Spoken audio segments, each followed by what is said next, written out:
जय हिंद फ्रेंड्स, कैसे हो कमेंट बॉक्स में बताएं। तो फ्रेंड्स, आज मैं आपके लिए next lecture textile control protocol यानी ट्रांसमिशन कंट्रोल प्रोटोकॉल या टेक्सटाइल केमिकल प्रोसेसिंग का सेकंड जो लेक्चर है वो आज लेकर आया हूँ आपके लिए।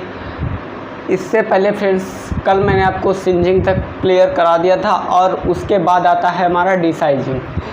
क्या कल मैंने आपको सिंजिंग तक क्लियर करा दिया था। अब इसके बाद फ्रेंड्स आता है डिसाइजिंग। तो देखिए डिसाइजिंग क्या होती है फ्रेंड्स। आज का हमारा टॉपिक है डिसाइजिंग। डिसाइजिंग क्या है देखिए, आज मैं आपको क्लियर कराऊंगा डिसाइजिंग। डिसाइजिंग फ्रेंड्स होती डिसाइजिंग, देखिए डिसाइजिंग प्रोसेस में क्या होता है कि जो साइजिंग मटेरियल होता है, डिसाइजिंग प्रोसेस क्या होती है कि जो डिसाइजिंग प्रोसेस में हम क्या करते हैं, साइजिंग मटेरियल को रिमूव करते हैं। जो डिसाइजिंग प्रोसेस होता है उसमें साइजिंग मटेरियल को रिमूव किया जाता है और फिर क्या किया जाता है, जो हमारी साइज प्लेट होती है, यानी जो साइज प्लेट मैंने आपको बता दी थी, साइज प्लेट होती है। अगर साइज प्लेट हमारी पानी में घुलनशील, क्या कि यदि हम साइज प्लेट को पानी में घोल सकें तो फैब्रिक की पानी से क्रिया करा के क्या करते हैं, तो फैब्रिक को पानी से क्रिया करा के जो देखिए जो हमारे कपड़े होते हैं ना, फैब्रिक होता है उसमें ज़्यादातर जो लो क्वालिटी के हमारे फैब्रिक आता है उसमें स्टार्च की मात्रा ज़्यादा। आप देखिए कहीं भी शॉप पे जाइए ना तो देखना कि जब कपड़े को कोई ज़्यादा कपड़ा कड़कपन, किसी कपड़े में ज़्यादा कड़कपन होता है, किसी में नहीं। जिस कपड़े में ज़्यादा कड़कपन होता है तो फ्रेंड्स जान लीजिए उसमें क्या होता है कि उसमें जो स्टार्च होता है ना, उसमें जो स्टार्च है, स्टार्च की मात्रा अधिक होती है फ्रेंड्स। क्या स्टार्च की मात्रा से क्या होता है कि कपड़ा हमारा कड़क हो जाता है। स्टार्च की मात्रा से कपड़ा कड़क, कपड़े में कड़कपन आ जाती है। तो क्या होता है कि जब हम अपने फैब्रिक को साइज प्लेट जो पानी में यदि घुलनशील है तो उसे हम पानी में डुबो देते हैं और क्या होता है कि जो हमारा स्टार्च होता है, स्टार्च की मात्रा दूर हो जाती है। और फ्रेंड्स जो हम जल लेते हैं, जल में हम ज़्यादातर एसिड या ऑक्सीडेटिव या एंजाइम आदि मिला देते हैं, जिससे क्या होता है कि स्टार्च हटाने में हमें ज़्यादा प्रॉब्लम नहीं होती है। उसके बाद फ्रेंड्स बढ़ते हैं डिसाइजिंग। फिर डिसाइजिंग की विधियाँ। तो फ्रेंड्स डिसाइजिंग की 4 विधियाँ हैं। देखिए वो कौन कौन सी हैं डिसाइजिंग। फर्स्ट है रोट स्टिपिंग, सेकंड है ये एसिड स्टिपिंग और तीसरी है ऑक्सीडेटिव प्रोसेस और एंजाइम डिसाइजिंग। तो ये डिसाइजिंग की 4 विधियाँ हैं। अब हम पढ़ते हैं रोट स्टिपिंग कि रोट स्टिपिंग क्या होती है। आप जान लेते हैं रोट स्टिपिंग यानी, तो देखिए रोट स्टिपिंग क्या है फ्रेंड्स। इस प्रोसेस में क्या होता है, फैब्रिक जो हमारा फैब्रिक होता है,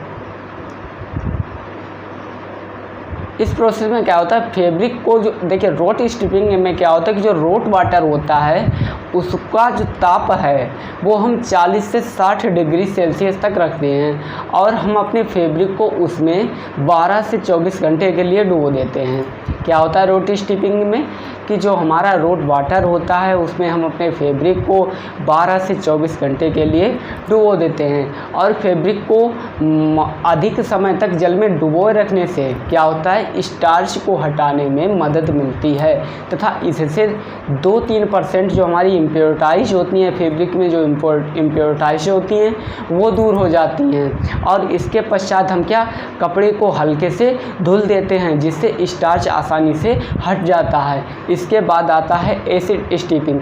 एसिड स्टिपिंग क्या होता है, इसके बाद फ्रेंड्स आता है एसिड स्टिपिंग। देखिए एसिड स्टिपिंग क्या होता है कि इस प्रोसेस में क्या होता है, फैब्रिक को हम 0 से 100% H2SO4 सॉल्यूशन में रूम टेम्परेचर या 40 डिग्री पर भिगोया जाता है। ठीक है, हम क्या करते हैं फैब्रिक को H2SO4 विलयन में भिगो देते हैं और उसका ताप जो है वो 40 डिग्री सेल्सियस पर रखते हैं। अम्ल ठीक है, अम्ल स्टार्च के साथ क्रिया करके उसे अपघटित कर देता है। जो रोट वाटर होता है उसमें डिसाइजिंग में हम क्या करते हैं, जो हम वाटर लेते हैं उसमें एसिड, एंजाइम आदि वाटर में डाल देते हैं, और इससे क्या होता है कि यदि हमारा वाटर में एसिड मिला हुआ है तो स्टार्च एसिड के साथ अभिक्रिया कर लेता है और स्टार्च को अपघटित कर देता है। फिर बाद में हम अपने फैब्रिक को धोकर जो उसकी इम्प्योरिटीज हैं या स्टार्च को अलग कर देते हैं। ओके, इसके बाद आता है number 3 oxidative enzyme. Number 3 oxidative enzyme. Oxidative steeping क्या होता है कि इस प्रोसेस में स्टार्च तथा अन्य इम्प्योरिटीज ऑक्सीकरण प्रक्रिया से पानी में धुल जाती हैं। क्या होता है कि ऑक्सीकरण प्रक्रिया से पानी में धुल जाती हैं तथा फिर कपड़े को धोकर ये अशुद्धियाँ निकाल दी जाती हैं। इस प्रोसेस में निम्नलिखित ऑक्सीडेटिव एजेंट प्रयोग होते हैं। अब वो देखिए कौन कौन से प्रयोग होते हैं। तो पहला हमारा है सोडियम हाइपोक्लोराइड। सोडियम हाइपोक्लोराइड इसमें क्या होता है कि ये एजेंट जो है वो 9.0 से 6.0 ग्राम प्रति लीटर पर रूम टेम्परेचर यानी कमरे के ताप पर पीएच, जिसका पीएच मान 7 यानी पर ऑक्सीकरण करता है। ठीक है, और इसके बाद है हाइड्रोजन डेरोक्साइड। यह एजेंट क्या होता है कि 3 से 6 ग्राम प्रति लीटर पर NaOH की उपस्थिति में यानी सोडियम ऑक्साइड की उपस्थिति में 30 से 40 डिग्री पर सेल्सियस पर 12 से 16 घंटे में ये प्रक्रिया पूर्ण हो जाती है। क्या? हाइड्रोजन परऑक्साइड की। ठीक है, इसके बाद हमारी चौथी आती है, नंबर 4 पे हेडिंग आती है एंजाइम डिसाइजिंग। नंबर 4 पे हेडिंग है एंजाइम डिसाइजिंग। ठीक है, एंजाइम डिसाइजिंग क्या होती है कि एंजाइम ठीक है, जो जैव उत्प्रेरक होते हैं वे जैव उत्प्रेरक जो बंद डिब्बे में क्या करते हैं, बंद डिब्बे में पाउडर के रूप में निष्क्रिय रूप में होते हैं। इन्हें सक्रिय करने के लिए हम क्या करते हैं, देखिए इन्हें सक्रिय करने के लिए टेम्परेचर यानी 40 से 70 डिग्री सेल्सियस के बीच रखते हैं और जिसका पीएच मान 5 से 7 तक होता है। ठीक है, ये ज़्यादा इम्पोर्टेंट नहीं है, ज़्यादा आता नहीं है वैसे। ठीक है, आगे हमारा है नंबर 6 स्करिंग। तो स्करिंग देखिए, ब्लीचिंग के बाद शायद स्करिंग था, सही है।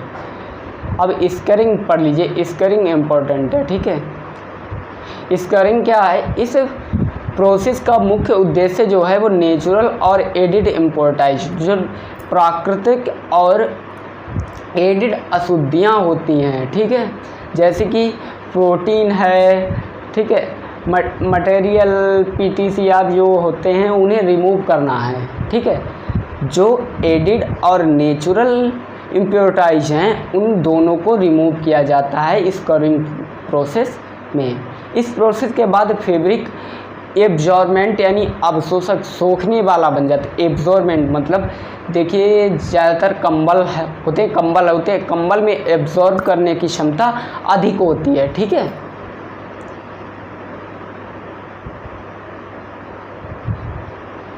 देखिए यहाँ पे बताया गया है स्करिंग मशीन बताई गई है, जो वॉक्स है, कीपर है। अब देखिए कीपर दो तरीके के होते हैं, open keeper, pressure keeper. Open keeper 2 तरह का होता है, हॉरिजेंटल, वर्टिकल कीपर। ठीक है, ये भी 2 तरह का होता है, हॉरिजेंटल और वर्टिकल।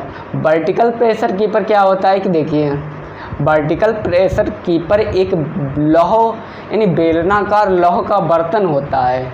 ठीक है, जिसके ऊपर ढक्कन लगा होता है। ये देखिए चित्र में बताया गया, देखिए ध्यान से। इसमें द्रव को घुमाने के लिए पंप, ऊर्जा को बचाने के लिए हीट एक्सचेंजर तथा प्रेशर मापने के लिए प्रेशर इंडिकेटर, तना, हवा तथा भाप और वाटर की लाइन लगी होती है। समझ में आया? देखिए यह 5 फीट डायमीटर तथा 8 से 10 डायमीटर लंबाई का हो सकता है। ये अलग अलग कैपेसिटी के हो सकते हैं, छोटा भी हो सकता है, बड़ा भी होता है, अलग अलग कैपेसिटी के होते हैं। ठीक है, ज़्यादा इम्पोर्टेंट ये नहीं है। ओपन कीपर देख लीजिए, ओपन कीपर क्या होता है कि इसका यूज जो होता है वो ज़्यादातर उन कपड़ों पर किया जाता है जो रंगीन किनारों, रंगीन धागों या रंगीन पैटर्न के साथ होते हैं। ठीक है, उसमें ज़्यादातर ओपन कीपर का ही जो प्लेन फैब्रिक होता है उसमें हम इस वर्टिकल प्रेशर कीपर का प्रयोग करते हैं, और ओपन कीपर का प्रयोग जो रंगीन, जैसे कि ये शर्ट है, इसमें ओपन कीपर का ही प्रयोग किया गया होगा। देखिए इसका ग्राफ देख लीजिए ध्यान से, इस तरीका इसका ग्राफ होता है।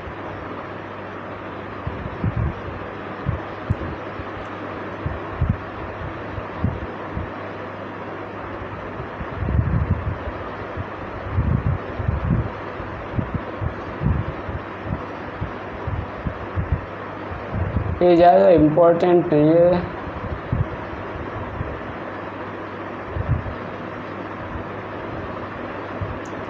इसके बाद आ जाता है हमारा डाइंग रेंज।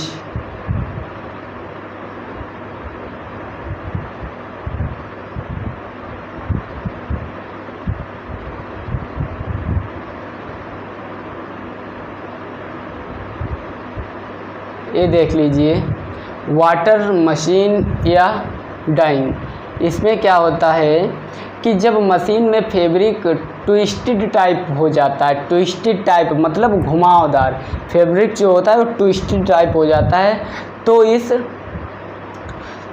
इस प्रोसेस को हम रोप फॉर्म कहते हैं। ठीक है, कि याद रखना रोप फॉर्म क्या होती है कि जब मशीन में फैब्रिक जो होता है ट्विस्टेड टाइप हो जाता है तो इस प्रोसेस को रोप फॉर्म कहते हैं। नंबर 2 क्या है कि जब खोला जाता है तो इस प्रोसेस को ओपन फॉर्म कहते हैं। जब इस प्रोसेस को खोला जाए तो इसे ओपन फॉर्म कहते हैं। ठीक है,